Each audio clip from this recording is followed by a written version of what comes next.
সকালের স্নিগ্ধতা এক অপার্থিব সৌন্দর্যের প্রতিচ্ছবি, যেখানে প্রকৃতি নিজেই হয়ে ওঠে এক শান্ত কবিতা। সূর্যের প্রথম কোমল আলোকরশ্মি যেন আকাশ জোড়া ক্যানভাসে বুনে দেয় সোনালি রঙের তুলির টান। শিশিরে ভেজা ঘাসের মাথা নুয়ে পড়ে বিনয়ের মতো, আর পাখিদের মধুর কুজনে ভরে ওঠে নিসর্গের নীরবতা। হালকা হিমেল হাওয়ার পরশে মন ছুঁয়ে যায় এক অপূর্ব প্রশান্তি, যা একান্ত ব্যক্তিগত ও গভীর।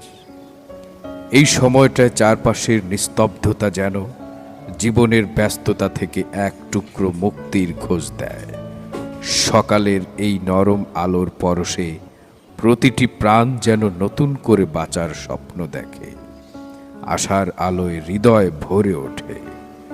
আগুনের মতো তপ্ত দুপুরের আগে সকাল যেন প্রকৃতির কোমল প্রেমপত্র।